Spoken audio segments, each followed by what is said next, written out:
xildhibaano ka tirsan golaha deegaanka Gabiley oo shir jaraa'id ku qabtay magaalada Gabiley ayaa sheegay in maanta gelikii dambe xabsiga loo taxaabay laba xildhibaan oo ka tirsan golahaas kuwaasi oo kala ah xildhibaan Cabdilqaadir Maxamed Faarax iyo xildhibaan Mustafa Sey waxaana xildhibaanadu ay xuseen in maanta loo sii deyn waayay xildhibaanadii hore u xidhnaa oo ay booqdeen aad iyo aad culus oo maalmahanba lagu gaarsanayo xildhibaanadii golaha deegaanka taasi oo si sharci darro ah oo baalmarsan sharciga xadhigooda loo soo marayo taani ma ogolin waxaa kale oo maanta aan booqanay 4 xildhibaan oo ku xidhan magaalada Hargeysa qaar waxay ku xidhnayeen qaybta CID-da qaarna saldhigga dhexe haba yaraatee booqashadii aan booqanay annagoo 4 xildhibaana waa la iskaga hortaagay anuma ogolaan inaanu aragno xildhibaanadaasi iyagoon wax dembi culus soo geysteen oo la taaban kara ama cid magaraysaa dee dhib ay geysteen aanay jirin xadhigga markaa sidaasi loo cuslaysiiyey waxaan u aragnaadaa arrin aad iyo aad dowladdu ay u gacan siinayso gardarrada oy gardarro garbi markaa arrintaasi haddaanu xildhibaanada nahay aad iyo aad baanu arrinkaasi yaan noo cambaaraynaynaa dowladduna si degdega arrinkaasi waxa uga qabato hana joojisa xadhiggan faraha badan ee xildhibaanada lagula kacaya ee isdaba joogga hadday arrinkaasi sii socdana waxaa imanaya arqalad iyo dhibaata ka dhalanaysa daba dowladdu dhibta had joojiso iyada dhibta wadee waxaan ka hadlayaa dhacdo shalay bilaabantay oo waxa weeyaan lagu xidhxidhay 4 xildhibaan oo saaka markii aanu booqanayna lanoo diiday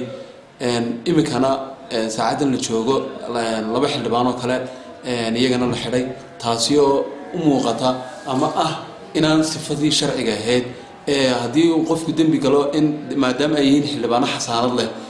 sifo sharciya iyadoo aan loo soo marin xildhibaanadii waxa weeyaan lagu xidhayo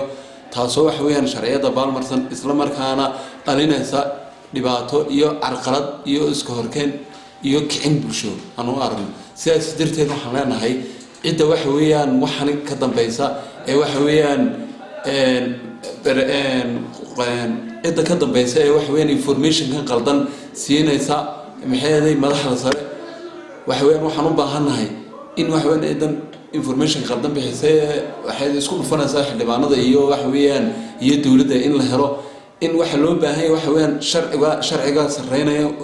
ayuu madaxweynuhu lahaa inuu sharciga sareeyo doonana waxa weeyaan xildhibaanada haddii la xidhayo sifo sharciya loo soo maro haddii waxa weeyaan laakiin ay noqoto in waxa weeyaan xildhibaanadii xataanada lahaa ee ummadda karaamadoodii iyo sharaftooda huwanaa waxa weeyaan cid gaar ah loo xidhayo marka waxa weeyaan waxay noqonaysaa waxaas waxa weeyaan wax caqabad ku ah oo waxa weeyaan aan loo dul qaadan karin anaguna waxa weeyaan maadaama waxa weeyaan xildhibaanada aan la midnahay waxa weeyaan ama waxa weeyaan waxba yeelni kala reebina marka xildhibaanada hal wada xirxiro haddii kale waxa weeyaan sharciga loo soo maro cidii dambi loo haysto waxa weeyaan sharciga kama sareysa sharciga loo soo maro maahaday marka sharcigu marka wuxuu u gooyo marka hala mariyo waxa weeyaan waxaan kaloo soo jeedinayaa oo aan leeyahay waxa weeyaan mooshinka laga hadlay waxa weeyaan mooshinka de sharciga uu noo siiyay xaq baan u leenahay cidna hor istaagi karto oo waxa weeyaan sharciga ka sareysa hadii jirto de hal cadeeyo laakiin anagu mooshinka sharciga xaq noo siiyay procedure-kii iyo nidaamkii uu sharcigu jideeyay baan u marnay waxa weeyaan sharcigaana nagu taagnaanana sharcigaasi hadii uu noo diido umbaan diina hadii kale waxa weeyaan in allani waxa la leeyahay sharcigu noo ogoliyay cidna uga habran mayno marka waxaan leenahay waxa weeyaan sharciga lagu soo noqdo oo waxa weeyaan cidii dambi loo hayso ama cidii xildhibaane la leeyahay sharci jabin bay sameysay sharciga loo soo maro wadinku sharci buu leeyahay cid maanta waxa weeyaan sharciga ka sareysa ma jirto marka waxaan leenahay sharciyada loo soo maro waxa sharciyada loo soo noqdo oo cid dambi gashay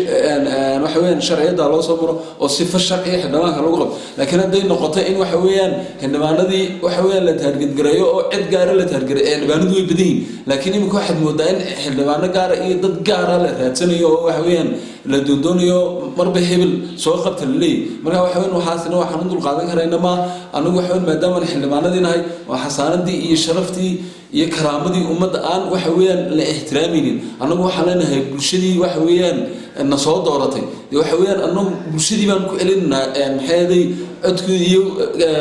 mas'uuliyadii ay nasaareen bulshada waxa halkaas ku timaado maradaan waxa weeyaan cidina aanay karaameynaynin sharaftii iyo karaamadii ay ummaddu nasaaratay waxa weeyaan bulshada halkaas ku baxdo iyagan ku wareejinayna